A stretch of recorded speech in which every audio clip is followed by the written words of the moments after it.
Since when do you date? That was the question that would change everything, though at the time I didn't know it yet. The first thing I noticed that night wasn't the music or the glittering chandeliers above the ballroom floor. It was the silence. A strange kind of silence that happens when powerful people suddenly stop talking at the same time. My hand tightened around the stem of my champagne glass as Daniel Hayes stepped beside me, his shoulder brushing mine while we walked into the Romano Foundation Gala. The place looked like something out of a movie about people who owned entire city blocks. Marble floors polished so perfectly they reflected the golden light overhead. Men in tailored suits discussing numbers that probably had more zeros than my student loan balance. Women in dresses that cost more than the Honda Civic I drove to work every morning. I didn't belong there. Everyone knew it. Everyone except Daniel. Relax, he whispered beside me, smiling like this was just another networking event.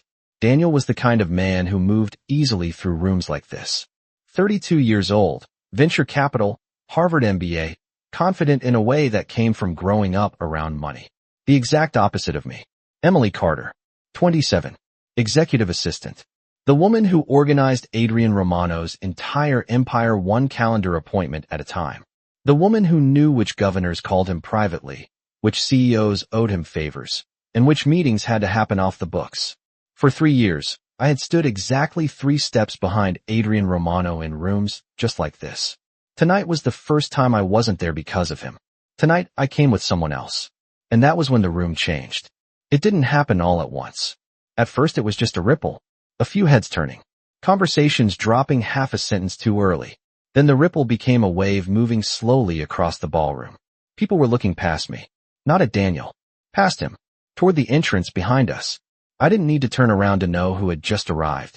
You work for a man long enough. You learn to feel his presence before you see him. Adrian Romano never raised his voice. He never rushed. But when he walked into a room, the air shifted around him like gravity had just increased by 10 pounds. Daniel noticed it too. His smile faded slightly as he glanced over my shoulder. Is that him? He asked quietly. I turned. Adrian Romano stood near the entrance, tall and perfectly still beneath the soft glow of the chandeliers. 6'2", black suit cut so sharply it looked sculpted onto him. Dark hair brushed back from a face that belonged on the cover of business magazines. Around him moved the quiet rhythm of his security team, men who looked like they had stepped out of shadows and preferred staying there. But Adrian wasn't looking at them.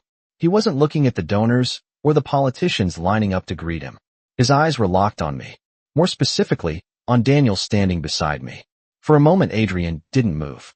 The crystal glass in his hand hovered halfway to his lips, as if time had suddenly forgotten how to continue. I had seen Adrian Romano negotiate billion-dollar deals without blinking. I had watched senators wait outside his office like nervous interns. I had never seen him hesitate.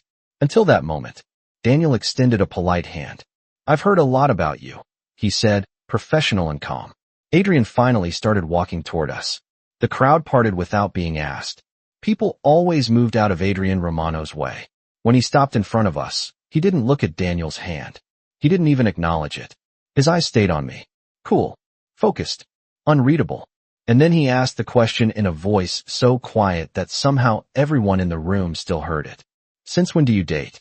Daniel slowly lowered his hand, the polite smile still on his face but tighter now, like he had just stepped into a conversation written in a language he did not fully understand.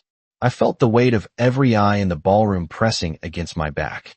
Adrian Romano was still looking at me, not angry, not loud, just intensely focused in the quiet way that always made people nervous. I had seen billion-dollar executives stumble over their words under that stare. Tonight it was my turn. I forced myself to breathe and lifted my chin slightly.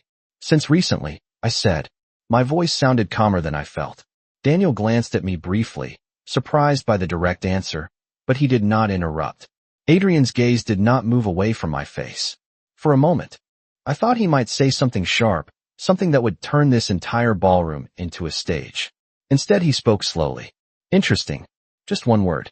But the way he said it carried a weight that made the air feel heavier around us. Daniel tried again, extending his hand once more with the calm persistence of someone used to negotiating uncomfortable moments. Daniel Hayes, he said. I invest in technology firms on the West Coast. Adrian finally shifted his eyes toward him. The movement was small but deliberate, like a chess player acknowledging a new piece on the board. He did not take the handshake. He simply studied Daniel for 2 quiet seconds that somehow felt much longer. Adrian Romano, he replied, though everyone within 50 feet already knew exactly who he was. Daniel lowered his hand again, this time for good, but he kept his composure. I respected that about him. Most people in this city tried too hard around Adrian. Daniel did not. The music in the ballroom resumed somewhere behind us, a soft string quartet that felt strangely distant. Conversations slowly restarted, though I could still sense people listening without looking directly at us. Adrian turned his attention back to me. "You did not mention this," he said. The sentence sounded simple, but I knew exactly what he meant. For 3 years I had managed his schedule, his travel, his meetings across 3 time zones. Adrian Romano knew where every hour of my workday went. What he did not know was what happened after 6 o'clock. Until tonight. I folded my arms lightly, not defensive, just steady. I did not think my personal life needed to be on the company calendar. For the first time that evening something flickered in Adrian's expression. Not anger. Something closer to surprise. Daniel cleared his throat gently. "Emily has mentioned she works incredibly hard for you," he said in a polite tone. I finally convinced her to take one night off. Adrian looked at him again, slower this time, as if weighing every word. "Did you?" It was not a question. It sounded more like a quiet observation filed away for later. The room around us continued moving. Waiters passing with silver trays, donors greeting each other near the stage, but the small circle around the 3 of us felt suspended outside the rest of the night. Adrian stepped slightly closer. Not enough to invade my space, but close enough that I could smell the faint scent of his cologne, clean and understated. "Emily Carter," he said quietly, still holding my gaze. "You never bring strangers into my world." Daniel's eyebrows lifted slightly. Stranger is a strong word. Adrian did not look at him this time. His eyes stayed on me. Calm, controlled, and unmistakably serious. It is the accurate one. I felt my pulse quicken despite my effort to stay composed. For 3 years Adrian Romano had kept a professional distance, so precise it could have been measured with a ruler. Tonight that distance had suddenly disappeared. I tilted my head slightly and met his stare without blinking. "Then maybe it is time you get used to it." For the first time since walking into the ballroom, Adrian Romano's composure cracked just enough for me to see it. Not anger, not irritation, something far more dangerous. Jealousy. I realized the moment the word left my mouth that something had shifted. Adrian Romano did not react the way most men would. He did not raise his voice. He did not step closer. Instead, he went very still, the kind of stillness that always made people around him uneasy because it meant he was thinking several moves ahead. The soft music continued somewhere across the ballroom, violins drifting through the air while waiters moved between tables carrying trays of champagne. The night was supposed to be elegant and effortless. Instead, it felt like the entire room was quietly waiting to see what Adrian Romano would do next. Daniel shifted beside me, not intimidated exactly, but aware that he had walked into a situation with a long history he did not fully understand. "Emily told me you 2 work together," he said calmly, his voice polite but steady. "She speaks very highly of your organization." Adrian's eyes moved to Daniel again, measured and thoughtful. "She does," he said. It sounded less like a response and more like a quiet note filed somewhere in his mind. Then his gaze returned to me. 3 years, he said. I knew exactly what he meant without needing more explanation. 3 years of early mornings, late nights, international flights, and boardrooms where decisions worth millions of dollars were made in minutes. 3 years of standing beside him while he built an empire piece by piece. 3 years, I confirmed. Adrian studied me for a moment that stretched longer than comfortable. The lights above the ballroom reflected faintly in his dark eyes, but there was something else there tonight. Something unfamiliar. Daniel glanced between us. I did not realize your professional partnership went that far back, he said. His tone remained friendly, but I could hear the curiosity underneath. Adrian finally turned slightly toward him. Emily Carter keeps my entire world organized, he said calmly. Without her, half the companies represented in this room would miss their meetings. Daniel smiled politely. That sounds like someone very difficult to replace. Adrian did not smile back. She is. The answer came quickly. Too quickly. The silence that followed was subtle but noticeable. I felt the tension in my shoulders begin to tighten. Daniel tried to ease the moment by lifting his glass slightly. "Well, then I should probably thank you," he said lightly. "If Emily did not work such long hours, she might never have agreed to dinner with me." That was when Adrian Romano blinked. Just once. Anyone else in the room might have missed it. I did not. In 3 years I had learned every detail of his expressions, the small shifts most people overlooked. That single blink meant the words had landed exactly where Daniel intended. Adrian looked at me again, his voice quieter now. "Dinner." It was not really a question, but I answered anyway. "Yes." His jaw tightened slightly, almost imperceptibly. The orchestra swelled gently behind us as couples moved toward the dance floor, the rest of the gala continuing as if this conversation did not exist. Adrian slipped one hand into the pocket of his suit jacket, the motion smooth and controlled. "And you chose tonight to introduce him to my world." I felt my pulse quicken but forced myself to stay steady. "I chose tonight to have a normal evening." Adrian repeated the word softly, almost thoughtfully. "Normal." For a brief second the corner of his mouth moved, not quite a smile, more like a private thought passing through his mind. Then his gaze lifted again to Daniel. "Tell me something, Mr. Hayes," he said calmly. Daniel straightened slightly. "Of course." Adrian's voice remained perfectly even, but there was a quiet intensity beneath it now that made the air around us feel different. "When you asked Emily Carter to dinner," he said slowly, "did you know exactly whose world you were stepping into?" Daniel did not answer immediately. For the first time since walking into the ballroom, he seemed to consider the question carefully, as if weighing how honest he wanted to be in front of a man whose reputation filled entire columns of financial news. The quiet music continued drifting through the room, while the glow of crystal chandeliers reflected across the marble floor. Around us the gala carried on politely, but the invisible circle surrounding the three of us felt smaller with every passing second. Daniel finally spoke in a calm voice. "I knew Emily worked for someone powerful," he said. That part was not exactly a secret. Adrian listened without interrupting. His expression remained perfectly controlled, but I could see the small tension along his jawline again. Daniel continued, "But I did not realize that meant I needed permission to ask her to dinner." The answer was respectful, yet direct enough to land exactly where it needed to. Adrian's gaze did not change, but something thoughtful passed through his eyes, as if he had just updated his opinion of the man standing in front of him. "You do not need permission," Adrian said after a moment. His tone remained calm, measured, almost diplomatic. "But understanding the environment you step into can be useful." Daniel nodded slightly. "That sounds like advice." "It is."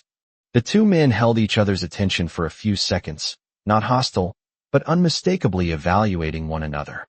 I suddenly realized that for the first time since we arrived, Adrian had not looked away from Daniel voluntarily. It was the same look he used in negotiations, the quiet concentration that meant he was studying every detail. Finally, Daniel glanced toward me and gave a small smile.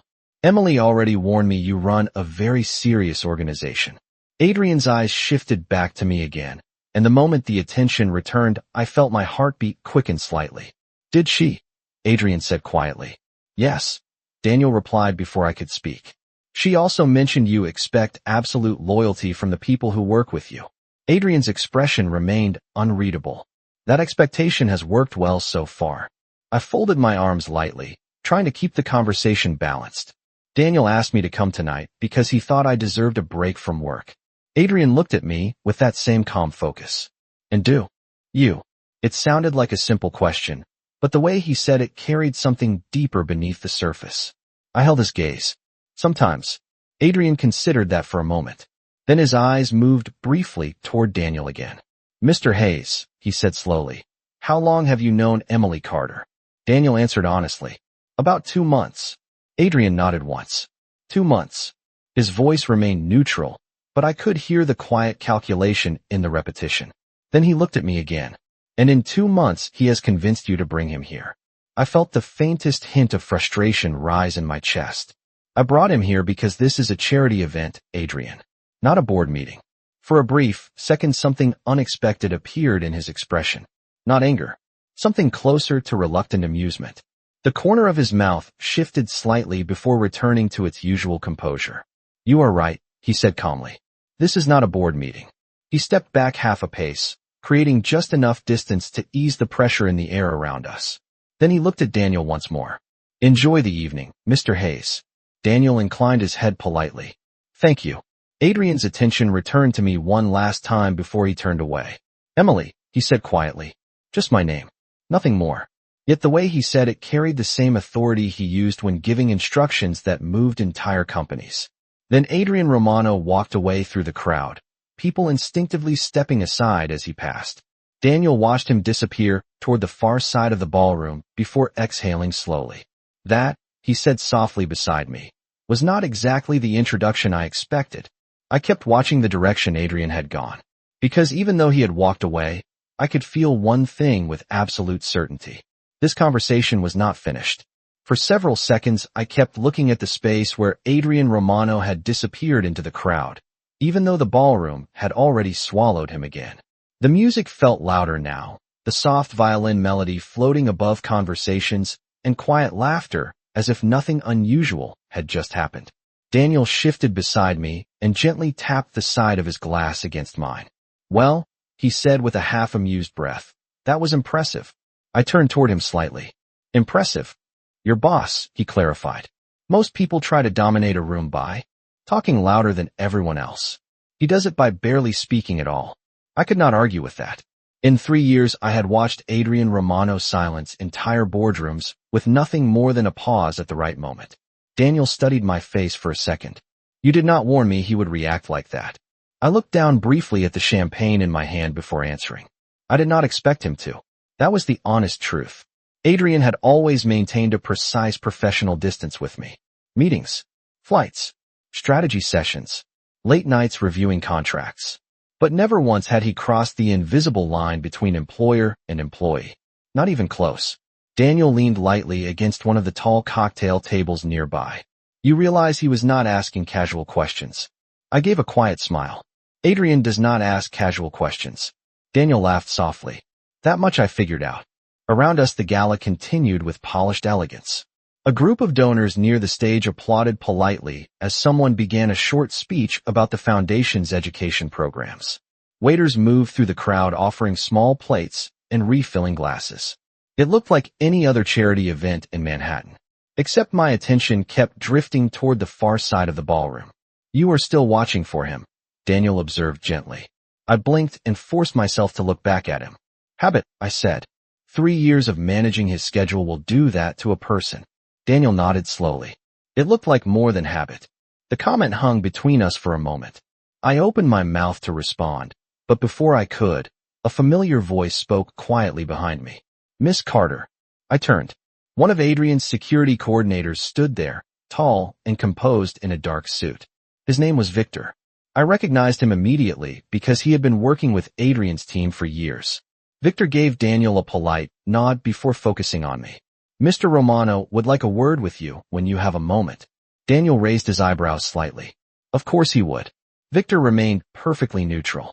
No urgency. Mr. Romano simply asked that I pass along the message. I looked past Victor toward the upper balcony that overlooked the ballroom. Adrian Romano stood there alone near the railing, one hand resting casually in his pocket as he looked down at the crowd below. Even from across the room, I could feel the focus of his attention. He was watching us. Daniel followed my gaze and let out a quiet breath.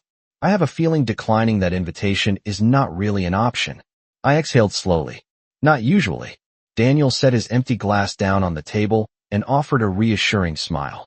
Go talk to him. I hesitated for a second. You do not mind. Emily, he said gently. If I am going to understand the world you work in, I should probably start by letting you handle your boss. I gave a small nod. Victor stepped aside as I began walking across the ballroom floor, the polished marble reflecting every step. Conversations continued around me, but the closer I got to the staircase leading up to the balcony, the quieter everything seemed to feel.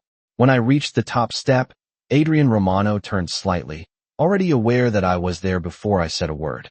He did not look surprised. He looked like a man who had been waiting for exactly this conversation. Adrian Romano did not speak immediately when I stepped onto the balcony. The city lights stretched beyond the glass walls of the ballroom, Manhattan glowing beneath the late evening sky like a grid of quiet fire. From up here, the music sounded softer, almost distant, and the murmur of the crowd below blended into a steady background hum. Adrian rested one hand on the railing, his posture relaxed but deliberate, as if every movement had already been considered. For a moment, he simply watched the room below. Then he said quietly, "You brought him here." It was not a question. I stopped a few feet away from him, giving him the same professional distance we had always maintained. "It is a charity gala," I replied. "Guests are allowed." Adrian turned his head slightly, his eyes settling on me with that calm focus I knew too well. "You have attended many events with me before." "As your assistant," I corrected gently. "Tonight, I came as myself." That answer seemed to linger in the air between us. Adrian studied my expression for a long second, as if searching for something deeper beneath the words. "Daniel Hayes," he said after a moment. "Venture capital, San Francisco office, 2 technology funds, and a recent acquisition in Austin." I blinked once, not entirely surprised. Adrian Romano. Rarely met someone without already knowing their background. "You researched him?" I said. "I research everyone who appears in my orbit." His voice remained even, but the meaning behind it was unmistakable. I crossed my arms lightly. "He is not a threat." Adrian looked back toward the ballroom floor below us, where Daniel was now speaking with a group of donors near one of the tall cocktail tables. "That remains to be seen." His tone was not hostile, just analytical, like he was evaluating a potential business partner rather than the man who had taken me to dinner. I exhaled slowly. "Adrian, this is not a negotiation." He glanced at me again, one eyebrow lifting slightly. "No." Then he turned fully toward me, the balcony lights catching the sharp lines of his face. "It is not." The silence that followed felt heavier than the music drifting up from the ballroom. I had worked beside this man for 3 years, seen him manage crises that would have overwhelmed most executives. Yet tonight, there was something different in the way he watched me. Something more personal. "You did not mention him," Adrian said finally. "I did not think I needed to." "You did not." His response came quickly, but he did not look away. "However, I find it interesting that the first time you introduce him to my environment is at an event filled with investors, politicians, and half the companies on the East Coast." I tilted my head slightly. "You make it sound like I staged a strategy meeting." Adrian's mouth moved almost into a smile before settling again. "Did you not?" I felt a flicker of frustration, but kept my voice calm. "I accepted a dinner invitation 2 months ago. Tonight was simply the first time our schedules aligned with an evening like this." Adrian studied me again, his eyes narrowing slightly, as if he was piecing together a puzzle that did not fit the usual patterns. 2 months, he repeated. "You have been seeing him for 2 months, and you chose not to mention it." I met his gaze without hesitation. "You have never asked about my personal life." For the first time, Adrian looked momentarily caught off guard by the answer. The reaction was subtle, but I knew him well enough to recognize it. He rested both hands on the railing now, looking out across the skyline again. "That was intentional," he said quietly. I stepped closer, just enough that the city lights reflected faintly between us and the glass. "Why?" Adrian Romano remained silent for a few seconds, watching the endless stream of headlights far below on Fifth Avenue. When he finally spoke again, his voice carried a note I had never heard from him before. "Because I thought it was safer that way." The word lingered in the air longer than I expected. Safer. I watched Adrian Romano carefully, trying to understand what he meant, because in 3 years he had never once spoken to me in a tone like that. Below us, the ballroom continued to glow with polished elegance, the quiet orchestra drifting through the air while people laughed and raised glasses to charity and opportunity. But up here on the balcony, the world felt separated from all of it. "Safer for who?" I asked quietly. Adrian did not answer immediately. His eyes stayed on the city lights stretching across Manhattan, endless windows glowing in tall buildings that touched the night sky. Cars moved slowly along Fifth Avenue like ribbons of light. Finally he spoke. "For you." The answer surprised me more than I expected. I let out a small breath. "Adrian, I manage your entire schedule. I know every meeting you attend and half the decisions you make. I have been around this world for years." He nodded slightly, acknowledging the truth in that statement. "Yes," he said, "you have." Then he turned his head and looked directly at me again. "But you have always been beside it, not inside it." I frowned slightly. "What does that mean?" Adrian considered the question as if choosing his words carefully, something he rarely needed to do. People in my position do not have normal lives, he said calmly. Every relationship becomes a negotiation. Every introduction has consequences. His voice remained steady, but the meaning beneath it carried more weight than anything he had said earlier that night.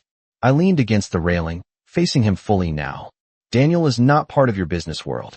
Adrian's eyes moved briefly toward the ballroom floor again, where Daniel was still speaking with donors. Not yet. The two words landed heavier than they should have. I shook my head slightly.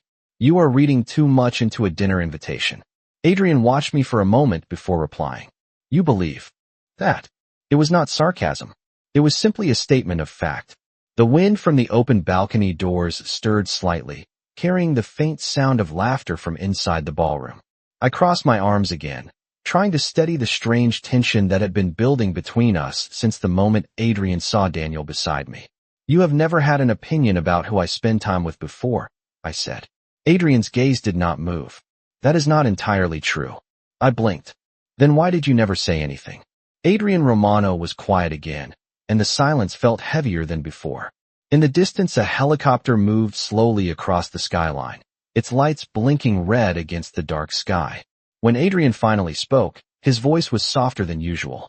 Because saying something would have changed things. The answer settled in my chest like a puzzle piece that did not quite fit yet.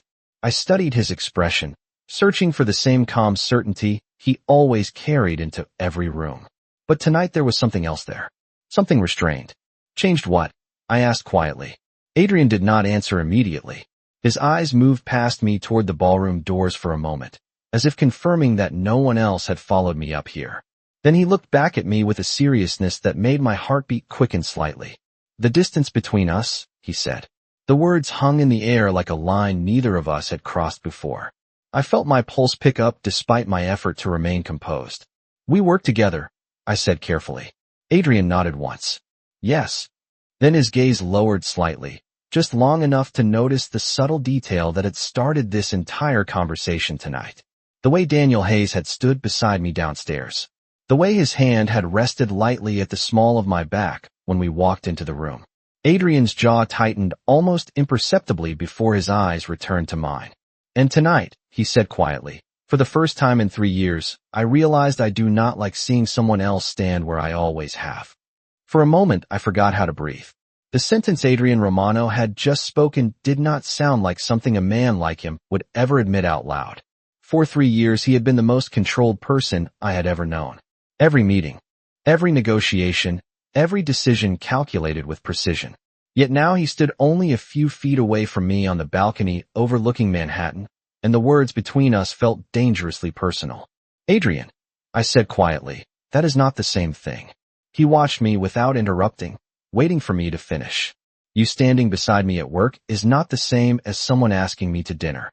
His expression did not change, but his eyes sharpened slightly, as if he was studying every part of my response. You are right, he said calmly. It is not the same. The wind moved gently through the open balcony doors again, carrying the distant sound of music and conversation from inside the ballroom. Somewhere below us, people applauded as the speaker finished another short speech about the Foundation's programs. But up here, the air between us remained still and tense. Adrian rested one hand against the railing again, his posture composed but thoughtful. When you walked into that room tonight, he said slowly, you were not standing behind me like you always do. I felt a small flash of frustration. That is because I was not there as your assistant. Exactly. His response came immediately. I crossed my arms lightly. Adrian, you cannot expect me to spend my entire life orbiting your schedule. Adrian's eyes lifted back to mine, and the calm intensity in them made the words hang in the air longer than I expected. I never expected that. Then why does it sound like you do not want anyone else near me? For the first time since the conversation began, Adrian looked slightly unsettled by the directness of the question. The reaction was subtle, but I noticed it immediately because I had spent years watching for the smallest shift in his expression. He exhaled slowly and glanced back out toward the skyline again. The city stretched endlessly in front of us, bright windows and quiet rooftops glowing beneath the night sky. When he spoke again, his voice was quieter. Because tonight was the first time I realized something I should have recognized a long time ago. I waited, my pulse quickening slightly without my permission. Adrian turned back toward me, and the seriousness in his gaze made the distance between us feel suddenly much smaller. "Emily Carter," he said, speaking my name with the same careful tone he used when making decisions that affected entire companies. "You have been the most constant person in my world for 3 years." I did not know how to answer that. The statement was true, but hearing it from him felt different. Adrian continued before I could speak. "You organize everything. You anticipate problems before they happen. You know how I think before I say a word." His eyes held mine steadily. And until tonight, I never stopped to ask myself what would happen if someone else became the most important person in your life. The quiet honesty in his voice made my chest tighten. I looked away briefly toward the ballroom doors, trying to steady the sudden rush of emotions I had not expected to face tonight. "That is not something you get to control," I said softly. Adrian did not argue. He simply nodded once. "No," he agreed. Then he took a slow breath and looked back at the ballroom floor below, where Daniel Hayes still stood talking with donors, completely unaware of the conversation happening above him. Adrian's gaze remained there for several seconds before returning to me again. When he spoke this time, the calm certainty had returned to his voice, but the meaning behind the words was unmistakable. "But it is something I cannot ignore anymore." The words settled between us like a quiet storm that had not decided whether it would pass or grow stronger. I looked at Adrian Romano and realized something that had never crossed my mind during the past 3 years. For the first time since I had started working for him, he did not look like the man who always knew exactly what came next. He looked like someone standing at the edge of a decision he had avoided for a very long time. "Ignoring something does not mean you get to change it," I said carefully. Adrian's gaze remained steady. "I am aware of that." The calmness in his voice was back, but now I could hear something else beneath it. Determination. I shifted slightly against the railing, the cool metal pressing against my palms as I glanced toward the ballroom again. Daniel Hayes was still down there, speaking with 2 investors near the stage. He looked relaxed, confident, completely unaware of the quiet storm unfolding above him. I turned back to Adrian. "Then what exactly are you saying?" Adrian did not answer right away. His eyes followed my earlier glance toward the ballroom floor before returning to me. The silence stretched for several seconds. Then he spoke. "I am saying that tonight changed something." My heartbeat quickened slightly, though I tried not to show it. "For you?" Adrian nodded once. "Yes." I studied him carefully, searching for the careful business logic he usually applied to everything. But this conversation did not feel like a negotiation. It felt personal in a way I had never experienced with him before. "You have always kept a distance," I reminded him. "You made that choice." "I did. And now suddenly that distance bothers you." Adrian rested both hands against the railing, leaning slightly forward as he looked out across the glowing skyline again. "It does." I shook my head slightly, half confused, half frustrated. "Adrian, people do not get to rewrite 3 years of professional boundaries in one evening." His attention shifted back to me instantly. "I am not rewriting anything." The calm certainty in his tone made me pause. "Then what are you doing?" Adrian Romano studied me for a long moment, the same way he studied complicated deals that required absolute precision. When he finally answered, his voice was quiet but unmistakably clear. "I am recognizing a mistake." The statement caught me off guard. In all the time I had known him, Adrian rarely described anything in his life as a mistake. He simply adjusted strategy and moved forward. "What mistake?" I asked softly. Adrian's eyes did not leave mine. Assuming that keeping distance would make things easier. My pulse quickened again, and I felt the strange awareness of how close we were standing on the balcony now. Not physically close, but the conversation itself had closed a distance that had existed for years. "Easier for who?" I asked again. Adrian gave a faint breath that almost sounded like a quiet laugh, though there was no amusement in it. "For both of us." I searched his expression, trying to understand the weight behind that answer. Below us, the orchestra shifted into another slow melody, couples beginning to move across the dance floor. The gala continued with perfect elegance. But the world above the balcony felt entirely different. "You still have not told me what you want," I said finally. Adrian looked down toward the ballroom again, his gaze settling briefly on Daniel Hayes before returning to me. When he spoke again, his voice carried the same calm authority he used when making decisions that shaped entire industries. But this time the decision sounded personal. I want to know if you brought Daniel Hayes here tonight because you are curious about him, he said slowly, or because you are ready to walk away from the space you have always held in my life. The question settled in the quiet space between us like a line drawn across the floor that neither of us had crossed before. I felt my breath pause for a moment as I looked at Adrian Romano, because for the first time in 3 years he was not asking about schedules or contracts or travel plans. He was asking about me. The orchestra below shifted into another soft melody while the ballroom lights reflected across the marble floor. People were beginning to move toward the dance floor, laughing and speaking with the easy confidence of a room filled with powerful people who believed they controlled their own futures. But up here on the balcony, I suddenly felt like the entire night had narrowed down to a single answer. I glanced toward the ballroom again, where Daniel Hayes stood near the stage, now listening politely to a group of investors discussing a new development project in Miami. He looked exactly the same as he had when we arrived. Calm, confident, completely normal. Then I looked back at Adrian. That is not a fair question, I said quietly. Adrian's expression did not change, but his eyes remained fixed on mine. It is an honest one. I shook my head slightly. You are asking me to explain something that you only started questioning 10 minutes ago. Adrian accepted that without argument. That is true. The calmness in his voice made the conversation feel even heavier.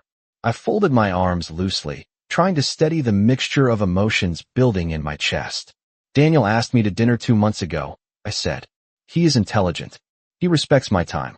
He does not expect me to organize the rest of the world before I organize my own life. Adrian listened without interrupting. The city lights reflected faintly in his dark eyes as he studied my expression. And you enjoy spending time with him. I hesitated for a moment before answering honestly. Yes. Adrian nodded once. The reaction was so controlled that someone who did not know him well might have missed the small shift in his posture. But I noticed it immediately. 3 years had taught me how to read the smallest signals. And yet you brought him here tonight, Adrian said slowly, into a room where he does not belong. I frowned slightly. Daniel belongs anywhere he chooses to stand. Adrian's gaze sharpened, but there was no anger in it. Only quiet focus. You misunderstood me, he said calmly. I did not mean that he lacks the ability to be here. I waited. Adrian looked briefly toward the ballroom again before returning his attention to me. I meant that he does not belong in the part of your life that exists around me. The statement caught me off guard. I searched his face, trying to understand the exact meaning behind those words. You keep drawing a line between those two worlds, I said softly. Adrian nodded once. Because there is one. The certainty in his voice was unmistakable. I exhaled slowly and looked back toward the ballroom doors where the warm light spilled out onto the balcony floor. You asked me a question, I said. Whether I brought Daniel here because I am curious about him, or because I am ready to walk away from the space I hold in your life. Adrian did not move. He waited. I met his gaze again, holding it steadily. The truth is, I continued quietly. Until tonight, I never realized those two things might be connected. Adrian Romano did not respond immediately. The silence stretched for several seconds while the music below drifted upward and the city lights continued to glow beyond the glass walls. Finally he spoke, his voice low and steady. And now that you do. I held his gaze, feeling the weight of everything that had remained unspoken between us for 3 years. Now, I said softly, I think you should tell me why it matters so much to you. Adrian Romano did not answer right away. The question seemed to settle over the balcony like a quiet weight that neither of us could ignore anymore.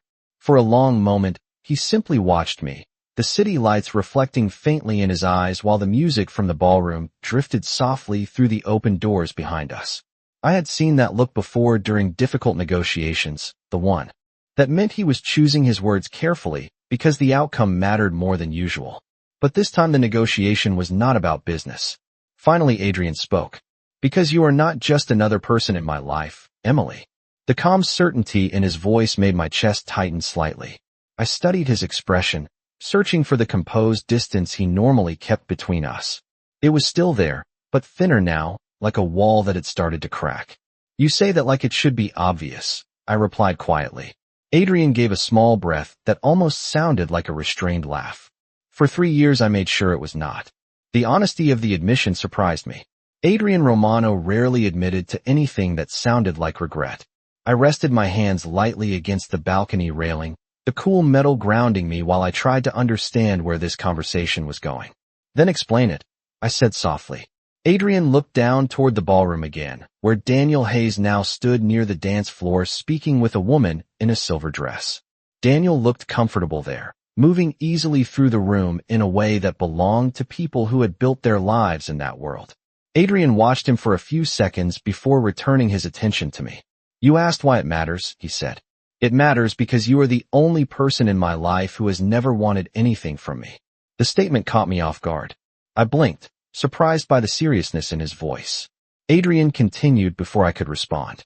Everyone else in that room wants something, he said calmly. Investments, influence, access, partnerships. His eyes moved slowly across the ballroom below us. Some of them want my money. Some of them want my connections. Some of them want the protection that comes with my name. Then his gaze returned to me again. You never did. I felt a small knot form in my chest as I listened. Adrian's voice remained quiet but steady. When you started working for me 3 years ago, you treated my world like it was simply another job to organize. Flights, meetings, contracts, problems to solve. His eyes held mine steadily. You never looked at me the way the rest of that room does. I let out a slow breath, unsure how to respond to something that personal. Adrian rested one hand against the railing again. That is why I kept the distance, he said. Because the moment that distance disappeared, the one thing in my life that felt honest might disappear with it. The quiet sincerity in his words made the air between us feel different again. I looked toward the ballroom, where Daniel stood laughing at something one of the investors had said. Then I looked back at Adrian. You are assuming that would happen, I said gently. Adrian shook his head slightly. I was protecting something that worked. I studied him for a moment, feeling the weight of everything he had just admitted. And now you think that protection was a mistake. Adrian met my gaze without hesitation. Yes. The single word hung between us, steady and undeniable. I crossed my arms lightly, considering everything he had said. Adrian, I said slowly, you are talking about changing something that has defined our entire relationship for 3 years. Adrian did not look away. The calm determination in his eyes had returned, but now it carried something deeper beneath it. I know. The music below shifted again as couples began moving across the dance floor under the golden lights of the ballroom. Adrian glanced toward them briefly before looking back at me. When he spoke again, his voice was lower than before, but far more certain. But watching someone else stand beside you tonight made me realize something else. I waited, my heartbeat picking up again despite my effort to stay calm. Adrian Romano held my gaze and finished the sentence with quiet clarity. I do not want to spend the next 3 years pretending that distance is the only place I belong in your life. I did not answer immediately. Adrian's last sentence still echoed in the quiet space between us, heavier than anything that had been said tonight. For 3 years our entire relationship had existed within carefully drawn lines. Employer and assistant. Strategy and execution. Precision and distance. And now he was standing in front of me telling me he did not want those lines anymore. I turned slightly toward the balcony railing, looking out at the city lights stretching across Manhattan while I tried to slow the sudden rush of thoughts moving through my mind. Below us the orchestra continued playing, and the dance floor had begun to fill with couples moving slowly beneath the warm glow of the chandeliers. The gala looked exactly the same as it had when the night began, but nothing about this moment felt the same. Adrian, I said quietly after a long pause, do you realize what you are saying? He did not hesitate. Yes. I turned back toward him, studying his expression carefully. The calm confidence that defined him had returned, but it felt different now. Less distant. More personal. For 3 years, I continued slowly. You built a very clear structure between us. Work. Professional boundaries. Predictable rules. Adrian nodded once. I know. And tonight you want to erase all of that. Adrian shook his head slightly. Not erase it. His eyes held mine steadily. Change it. The difference between those 2 words felt enormous. I crossed my arms loosely, trying to steady the mixture of confusion and awareness building inside my chest. You are asking me to believe that one moment downstairs changed how you see everything. Adrian took a slow breath and glanced toward the ballroom again, where Daniel Hayes had now stepped onto the edge of the dance floor with one of the donors. Daniel looked comfortable there, smiling easily while the music carried across the room. Adrian watched for a moment before looking back at me. "No," he said calmly. "Tonight did not change everything." I waited. Adrian stepped slightly closer to the railing beside me, close enough that our shoulders were only a few inches apart. Tonight only forced me to admit something that has been building for a long time. The quiet certainty in his voice made my pulse quicken again. I turned fully toward him. "Why now?" Adrian met my gaze without hesitation. "Because tonight I saw what happens if I keep pretending that distance is enough." His eyes moved briefly toward the ballroom again. "Someone else eventually steps into the space you leave empty." The honesty in that sentence settled deep in my chest. I looked down toward the dance floor where Daniel was now laughing softly at something his partner had said while they moved slowly with the music. For 2 months, Daniel Hayes had represented something simple. A normal dinner. Easy conversation. A life that did not revolve around corporate negotiations and private flights and schedules that crossed 3 time zones. But now standing here with Adrian Romano, I realized that nothing about my life had ever truly been simple. I turned back toward him. "You waited 3 years to say any of this." Adrian nodded slightly. "Yes." "Why?" Adrian did not look away. "Because saying it means I am no longer neutral." The statement carried the same quiet authority he used when making irreversible decisions in business. I searched his expression, realizing the weight behind what he had just admitted. "And you are comfortable with that risk?" Adrian's answer came without hesitation. "With you," he said quietly. "It is no longer a risk I want to avoid." The words lingered between us while the music below shifted into a slower melody. For the first time since the night began, I felt something change inside me as well. Not certainty, but awareness. I looked toward the ballroom once more, then back at Adrian Romano standing beside me beneath the soft balcony lights. "Then you should understand something too," I said quietly. Adrian waited. I held his gaze steadily before finishing the thought. "If the distance disappears now, nothing between us will ever go back to the way it was before." I held Adrian Romano's gaze after the words left my mouth, aware that the quiet truth between us had finally reached a point where neither of us could pretend it was only about work anymore. The city lights stretched endlessly behind him, while the warm glow of the ballroom spilled across the balcony floor, soft music drifting upward through the open doors. For a long moment Adrian did not speak. He simply watched me with the same focused calm he used when deciding the future of entire companies.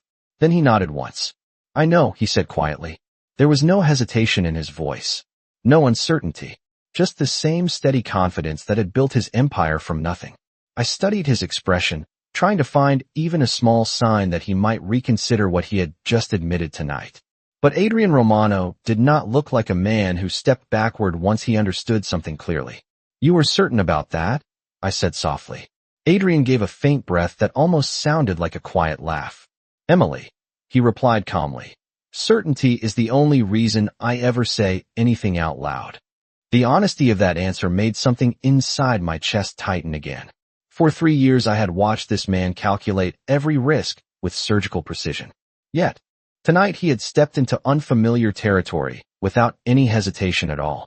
I looked toward the ballroom again where Daniel Hayes had just finished his conversation and now stood near the edge of the dance floor, scanning the room as if he was wondering where I had gone. The orchestra continued its slow melody while couples moved beneath the golden lights of the chandeliers. It looked like the perfect charity gala from the outside. But for me, the entire night had turned into something much more complicated. I turned back toward Adrian. "Daniel is expecting me to come back downstairs," I said quietly. Adrian followed my glance briefly before looking at me again. His expression remained composed, but there was no mistaking the awareness in his eyes now. "Yes," he said. I waited, unsure what he would say next. Adrian rested his hands lightly against the balcony railing and looked out across the skyline once more. The endless lights of Manhattan reflected faintly in the glass walls beside us. When he finally spoke again, his voice was calm, but unmistakably deliberate. "You should go back to him." The answer surprised me slightly. I tilted my head, studying his face. "That is not what I expected you to say." Adrian's mouth moved into the faintest hint of a smile. "It is the only honest thing I can say tonight." I waited while he continued. Adrian turned toward me again, the quiet intensity returning to his gaze. You deserve the chance to decide what you want without pressure from me. His voice remained steady. If Daniel Hayes represents the life you want outside of this world, then you should explore that possibility. The fairness of the statement made my chest tighten in a way I had not expected. I searched his expression carefully. And if I decide that is not what I want? Adrian's eyes held mine without hesitation. Then you come back upstairs, and we start a very different conversation. The simplicity of his answer made my heartbeat quicken again. For several seconds, neither of us moved. The music below shifted into another slow rhythm, while the city lights continued to glow endlessly beyond the balcony. I looked toward the ballroom doors, then back at Adrian Romano standing beside me under the soft lights of the balcony. For 3 years, he had been the most controlled and distant person in my world. Tonight, he had changed that completely with nothing more than a few honest sentences.